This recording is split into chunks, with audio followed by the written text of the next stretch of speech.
This is the Seer Seed Podcast, where we explore the seer gift within the Kingdom of God mindset. Welcome to the Holiday Interlude of the Seer Seed Podcast, Seer Seed, The Lord of the Rings. In this mini-series, we're using Tolkien stories to help us recover a supernatural imagination. Tolkien shows us a world where the spiritual and the physical overlap, where the unseen powers move a story forward, and where ordinary people step into extraordinary purpose, just like our world and the world that seers are called into. As we walk through some of the Hobbit and the Lord of the Rings, my hope is you'll learn to see the spiritual dimension of Middle-earth and begin to recognize the spiritual patterns at work in our own world as well. In today's episode, we're looking at the Ring poem. It's one of the clearest windows Tolkien gives us into the spiritual structure of Middle-earth. And it isn't just a catchy rhyme, it's a map of spiritual hierarchies, and it reveals the different natures of elves, dwarves, and men. And it hints that the rings of power amplify the spiritual identity already present in each race. So we'll look at the poem and some poetry in The Hobbit to outline Tolkien's world, to outline how Tolkien's world understands power, desire, corruption, and spiritual influence. And remember, our goal in this series is to train ourselves to notice what Tolkien shows but doesn't explain, just like how the spirit realm around us shows, and you are expected as seers to explain. Okay, here we go.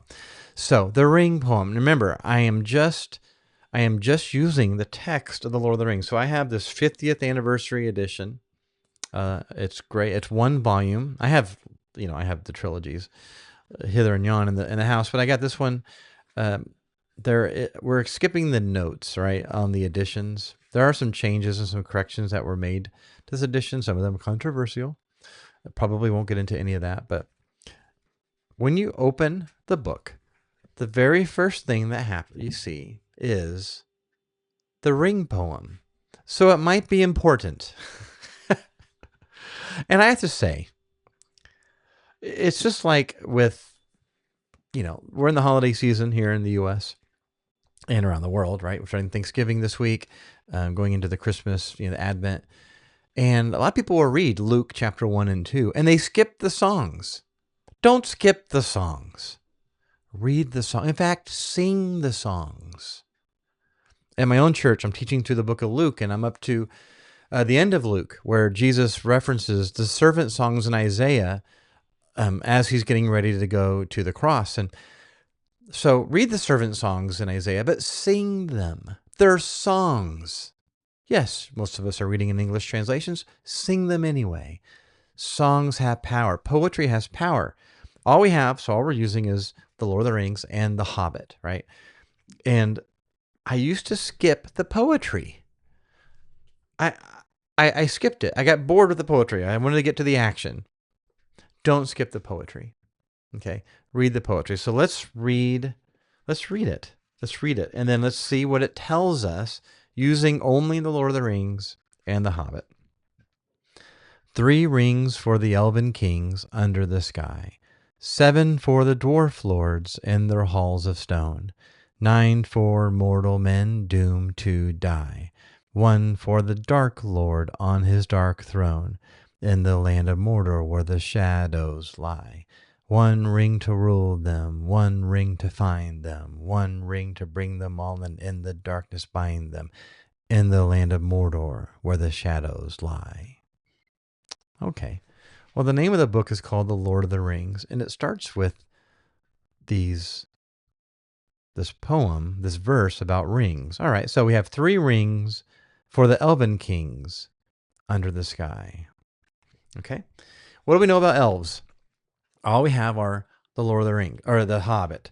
And so if you've read the Hobbit, and Tolkien assumes, or the narrator assumes you've read the opening, read the Hobbit, there are poems.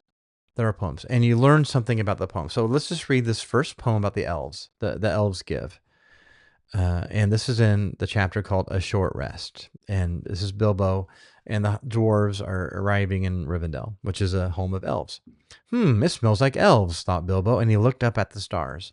Okay, that line right there tells us something about elves make you want to look up at the stars. In the medieval world, in the medieval mind, and in fact the ancient world mind, the stars are divine. They're not balls of fiery, giant balls of fiery hydrogen gas. They're divine. They're divine beings. Or perhaps there's a dome over the earth and they're like holes in the sky. I mean, and revealing heaven's light beyond, the blessed realm beyond, where God live, where the gods live. Stars are divine. And something about elves made him look up at the stars. And it says they were burning bright and blue. Wow. Stars are not just white. If you look carefully, you see lots of colors in the stars. Something about elves makes them think about stars, which are divine light. Don't think of it like we think of it. Balls of burning, gas billions of light years away. No, divine light. And just then there came a song of laughter, like laughter in the trees. Here's the song. I always get this song. I think it sounds ridiculous. Okay. Oh, what are you doing? And where are you going? I'm not going to try to sing it. All right, I'm just going to read the verse. Oh, what are you doing and where are you going? Your ponies need shoeing. The river is flowing. Oh, tra-la-la-lolly, here down in the valley. Oh, what are you seeking and where are you making? The faggots are reeking. The bandits are baking. Oh, trill-la-la-lolly, the valley is jolly. Ha ha! All right. Oh, where are you going with beards all a-wagging? No knowing what brings Mr. Baggins and ballin' and dwallin' down in the valley in June. Ha ha! All right. I'm not going to read the whole thing. What are they singing about? They're laughing. All right. What are you doing? They clearly know what they're doing. So they're kind of making fun of the dwarves and Bilbo. Where are you going? They know where they're going. They're going to Rivendell. They're making fun of them. Your ponies need shoeing. Okay, so the ponies have lost their horseshoes. They've observed the ponies need shoeing. The river is flowing. This is like squirrel. Oh, there's a river there, and it's flowing. Oh, tra-la-la-lolly down here down in the valley. These don't sound like the elves in Peter Jackson's films, do they? Those elves are very serious. Can you imagine, Elrond singing this song? Galadriel? But they do. They sing songs, and I kind of think that the tra-la-la-lally might be words in another Elvish language. And Bilbo, who's recording this, just doesn't know it, doesn't understand it, and so he just records it as tra-la-la-lally. But maybe not. Maybe they're just happy. Tra-la-la-lally, they're just happy, and they take delight in simple things. He says the faggots are reeking. Those are pieces of wood that are burning. Like they're burning. That's cool. Isn't that neat? They just take delight. What we know about from The Hobbit about elves is they live basically forever. And they take delight. They're weird. We're mortal. We live, several decades. They live several millennia, and I mean, they just think about, so they take time to look at a tree and go, oh, a tree is growing. Huh. Oh, that river is flowing. Yeah, it's been flowing for hundreds of years, maybe thousands. Yeah, but look at it. It's flowing. And they'll just sit there singing about the tree flowing or growing and the river flowing. They'll look at firewood and think, oh, look, the fire is burning. Ha ha ha. That's awesome. You see how they're just different? They're different. He says the bandits are baking. There's bread baking. That's wonderful. Yeah, I mean, they eat every day. Bread bakes every day. But they take delight in simple things. One of the lines in this poem says, your ponies are straying. And oh, look, the ponies are straying. Ha ha. And they say, the daylight is dying. Yes, it happens every day. Happens every day.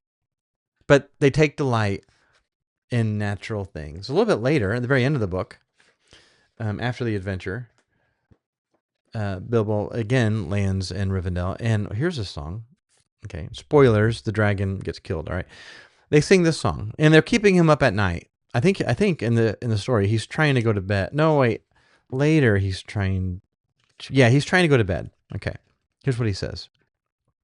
The elves are singing, and he's trying to fall asleep. But elves stay up all night. They love singing. Sing all ye joyful, now sing all together. The winds in the treetops, the winds in the heather. See, they're singing about the wind. Look, let's sing. It's windy. Let's sing about the wind. And we're like, it's wind. Well, yeah, because we're rushed. We have a life to live because our life is short.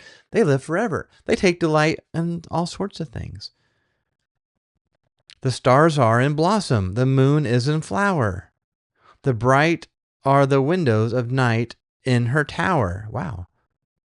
That's a beautiful metaphor for stars and night. Bright are the windows of night in her tower. Dance, all ye joyful, now dance all together. Soft is the grass, and let the foot be like feather. The river is silver. The shadows are fleeting. Merry is Maytime, and merry our meeting. I mean, they just sing about regular things. They take delight in it. Okay? And they are close to divine things. Bilbo immediately connects them to the divine light of stars, right? Interesting. Elves. That's interesting. They're immortal. They're spiritually perceptive. They perceive little things. The ponies need shoeing. Oh, you must have been through something, Bilbo. Your pony needs shoeing. They're kind of cute. And I mean, the songs go on and on.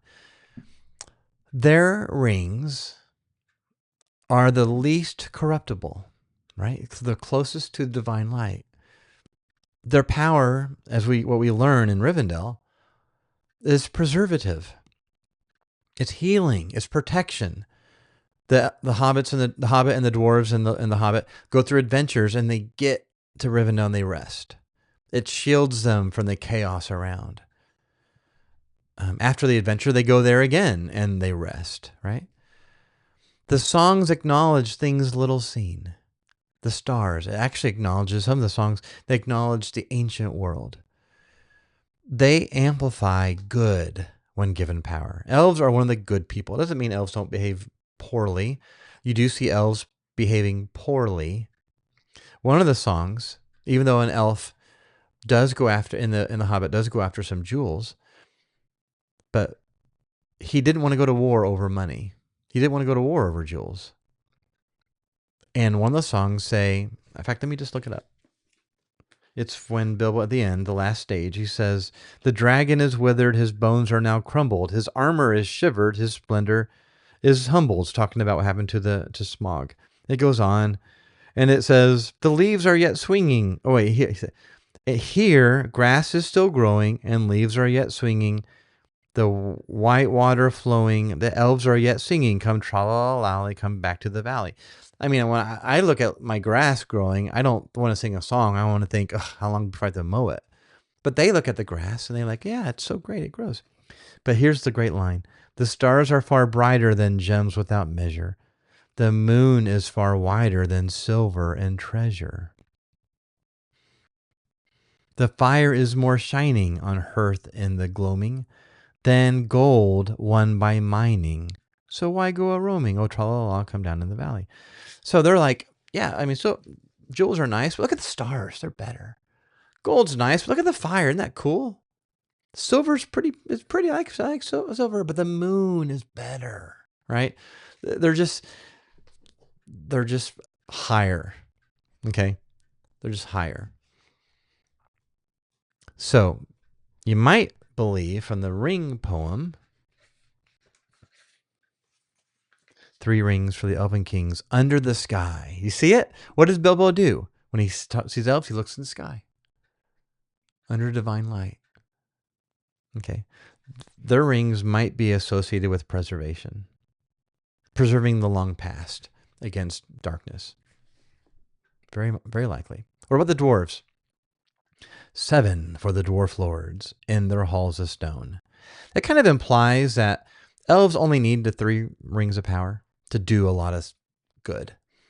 But it takes 7 for the dwarf lords to do the equal amount for the elves. You know what I mean? Like what take 3 for the elves, takes 7 for the dwarves to accomplish. But what do they? All right, for the dwarf lords in their halls of stone. Well, what do we learn about dwarves in the Lord of the Rings, in the Hobbit? Well, right there, their halls of stone. Okay. They're not as high as the elves. They're actually in the ground, right? They're not looking up at the stars. One of the songs in The Hobbit says, "Far over the misty mountains cold, to dungeons deep and caverns old, we must away ere break of day to seek the pale enchanted gold." Wow.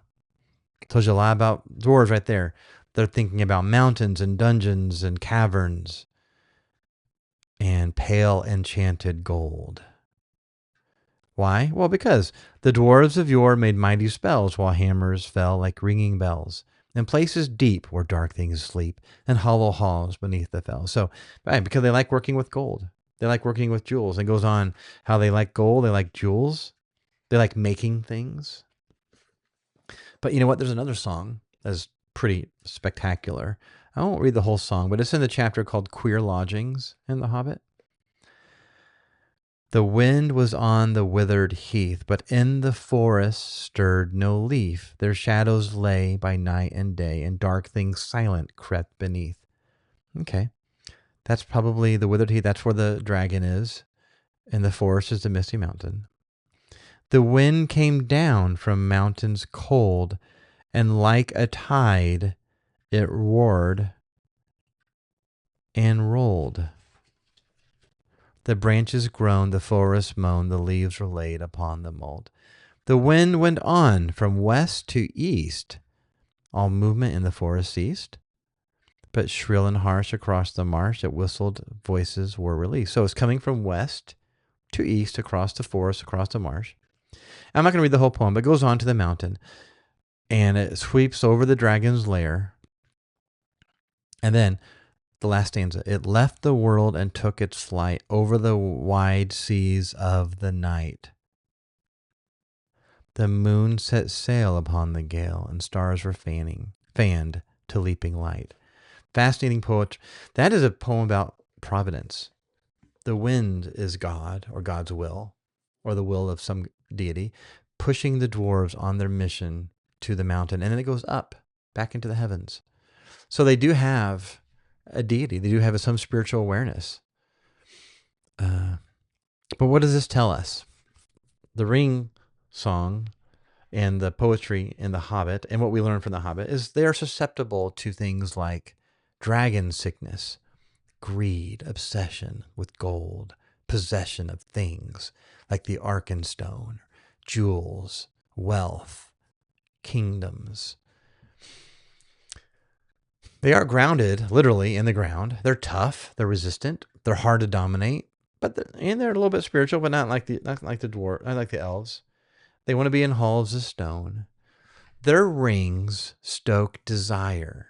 Maybe the ability to, it magnifies their spiritual ability to create wealth, to mine, to create more gold, to create more works with their gold, maybe technology even.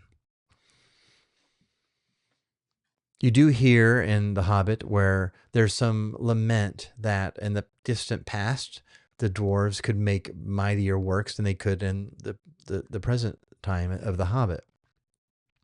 Maybe they had the rings. Maybe the rings were able to help them make more with their gold. Okay, see what I mean?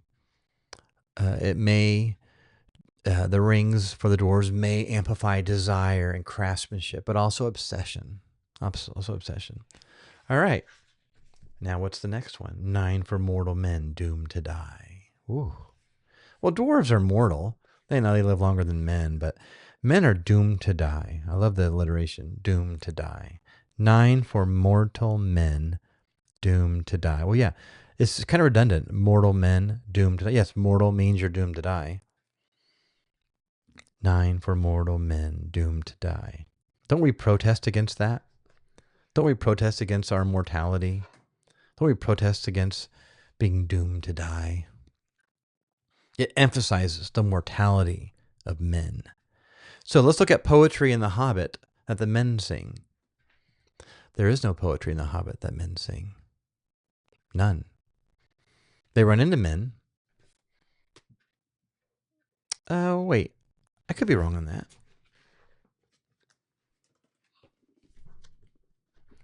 When they get to Lake Town, is there a song they sing? Is there a song they sing in Lake Town? There's a prophecy they sing. Ah, okay. Others took the song. All right, the master hesitated. Elven-king was powerful. There were songs concerning the return of the king under the mountain. The king beneath them. Okay, so there is a song about the return of the king. I wonder if it was written by the dwarves, though. Text doesn't say, but that's it. Why? What is good? Why did they sing this song? Why are they excited about the song? The stream shall run and here's why. The wood shall wave on mountains, the grass beneath the sun. His wealth shall flow in fountains, and the rivers golden runs. So the idea was the rivers would run with gold again. So they'll get wealth. They'll get wealth. The river does end up. Oh, here's the prophecy. The streams shall run in gladness. The lake shall shine and burn. All sorrow, fail, and sadness. Wow. At the mountain king's return. The lake shall shine and burn. And certainly the lake does burn when the dragon attacks. So the prophecy comes true in very terrible ways. But I'm not sure that it's humans or the dwarves. It does tell us that they are the least interested in spirituality. They are easily corrupted. The dwarves come to town. They instantly like, oh, good, we can get gold. You do meet the master, the ruler of the town, and he is definitely a human politician. Easily corrupted, powerful but fragile because they're mortal, doomed to die. So their rings become gateways to spiritual enslavement. We'll see that when we meet the keepers of those rings, the Nazgul. I think that those rings, because the men want to dominate, and you do see men wanting to dominate, might amplify that ability to dominate others, dominate the will of other men, to control them.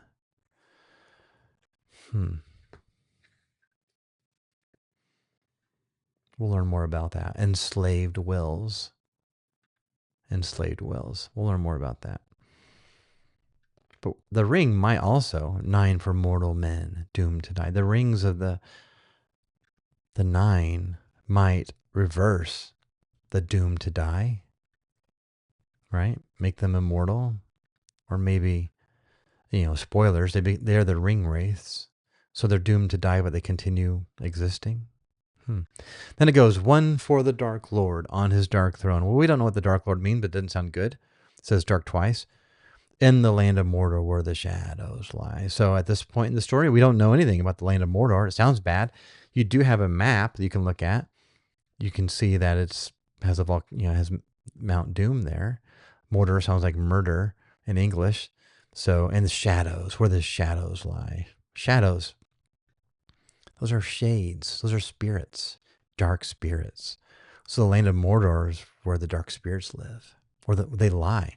They lie. Does that mean they're laying down, or does it mean they lie to people? Is the land of Mordor where people go for wisdom, but they get lies? I think I've always read it as shadows lie, like the lying in wait. But maybe it means they lie to people. Then it goes to 1 ring to rule them all, 1 ring to find them. Okay, wow. So whatever the 1 ring is, this is the 1 for the Dark Lord. So it rules the other ones. It rules the 3 for the elves, the 7 for the dwarves, and the 9 for the men. It rules them. It rules their will. It can find them. So you can't hide these rings. It will find them out. It will locate them. 1 ring to bring them all, and in the darkness bind them. This is a binding spell, if you will. A binding verse. Verses have power in The Hobbit and The Lord of the Rings. The best example of verses having power is in the riddle game when Bilbo meets Gollum, and they have this riddle competition. But if you look at the riddles carefully, and we won't right now, but look at the riddles carefully, they are conveying 2 different worldviews. Bilbo's a worldview of domestication, is that a word? Of just living a good life, of eating food, of enjoying the sun, enjoying nature, and golems of death, darkness, right? Two worldviews. And what's interesting is the darkness wins. The death wins, wins the riddle game. I mean, the poetry of Gollum is wins, and it takes a divine act, providence, for Bilbo to survive. Okay. One ring to bring them all, and in the darkness bind them. Where? In the land of Mordor, where the shadows lie. Shadows lie. Again, are they lying in wait to ensnare people, or are they lying? Like not telling the truth. And the shadows, of course, aren't just shadows. These are capital S. These are dark spirits, spiritual forces. And don't seers see that? So often, don't seers see shadows, shadow people. The spirits aren't quite clear. They're shadowy. Don't often people, when they try to engage spirits, the shadows lie. They lie in wait, but they also lie to you. Interesting. Do you see how this poem conveys spiritual DNA? Spiritual DNA of each race. So, the rings don't give new abilities. It doesn't say the rings give new abilities. It hints that it amplifies what is already spiritually true. The 7 rings for them and their halls of stone amplifies what they're already true about them. The elves under the star amplifies their ability to preserve and heal and resist decay and be close to the divine will, the spiritual powers, the good spiritual powers. Men, ambition, domination, and spiritual vulnerability, which we see in The Hobbit, amplifies that. They're not magical gadgets. They don't intensify. They intensify their identity. Okay, they're a spiritual tool that intensifies their identity. They push each race towards its potential or its ruin. And where's the ruin of having an elven ring and preserving the past? Well, we'll see. We'll see if there's danger in that as we go through the book. And of course, the one ring for the Dark Lord. We'll learn what he did to make that one ring. In Tolkien's world, power always reveals spiritual character. It never hides it. So we'll learn that this also shows, this poem shows that evil works through domination of the will. Corruption begins by amplifying what is already inside. And Sauron doesn't tempt with pleasure, he tempts with purpose and ambition. We'll understand that more. It's interesting that the spiritual forces of these creatures, the spiritual beings, exert their influence through desire, fear, and their identity, not just their force. And so how does this matter to seers? Let's bring this back to the seer identity that many of you have. In our world, spiritual forces amplify identity. Gifts magnify who we already are. And corruption begins with desire for more. Evil rarely creates, it distorts. So as we read this poem and as we go on, let's be trained to perceive the spiritual dynamic behind the surface events, because seers see that. And we look to you to help us interpret what is going on in the physical realm, because you see what is happening in the spiritual. All right. The ring poem is Tolkien's spiritual map. It shows us that each race carries its own identity and its temptations, and that power reveals the heart. So in the next episode, We will turn from poetry to history. We'll look at the prologue, which many of us tend to skip when we read it, and understand better how Tolkien does some world building. He frames his story as an ancient text, passed down and edited through many editors and scribes, kind of like Scripture itself. And again, when you see this in The Lord of the Rings, it kind of teaches us how to think through the Bible. Most of us aren't archivists. Most of us aren't scholars looking at textual tradition. Tolkien was, and he wrote his book, The Lord of the Rings, as a textual tradition. Kind of fun, okay? So, happy Thanksgiving to my American friends. And the rest of you, we'll see you next time. Thanks. Thank you for listening to the CRC podcast. Opening and closing music is Sun by Jason Callahan. Bumper music includes Just Around the World and Alta Heron by Keela Counts.